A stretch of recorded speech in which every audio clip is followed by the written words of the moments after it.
We need to put these numbers into ascending order, so in order from smallest to largest.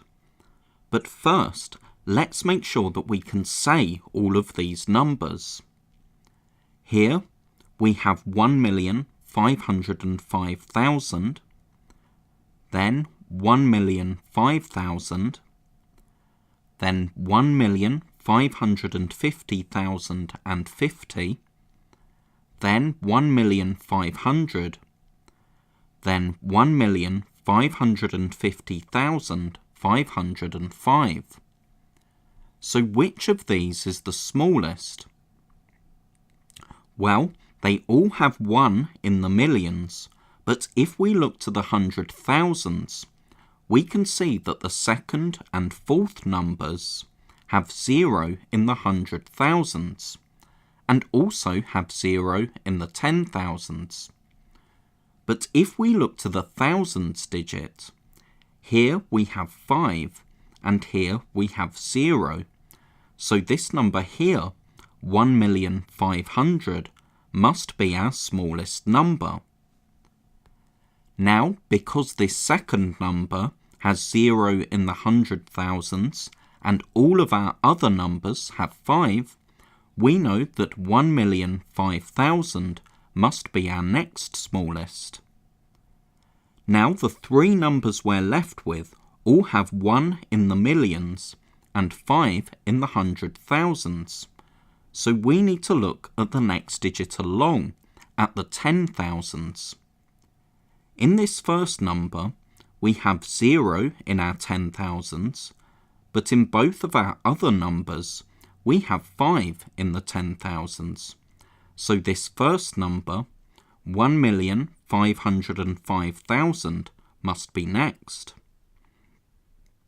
Now the two numbers we have left both have 1 in the millions, 5's in the hundred thousands and 10,000s, and 0 in the thousands. So we need to look to the hundreds. In this number, we have 0 in the hundreds, but in this number we have 5. So 1,550,050 must be smaller than 1,550,505.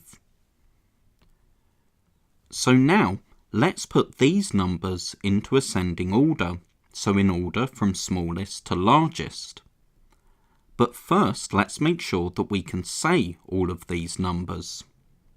We have 45,000, then 450,555, then 540,000, then 4 million, then 5,400. Now, if you're comparing whole numbers rather than decimals, numbers with fewer digits will always be smaller than numbers with more digits.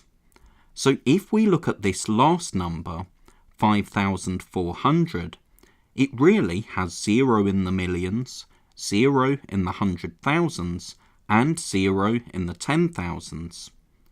We can spot straight away that this is our smallest number.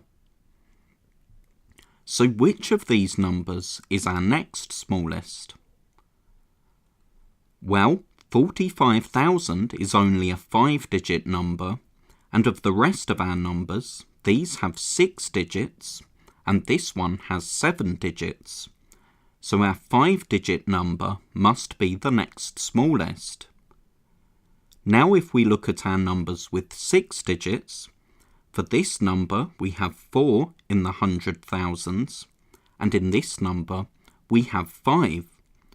So 450,555 must be next smallest before 540,000, which means that 4 million, the only number with 7 digits, is our largest number.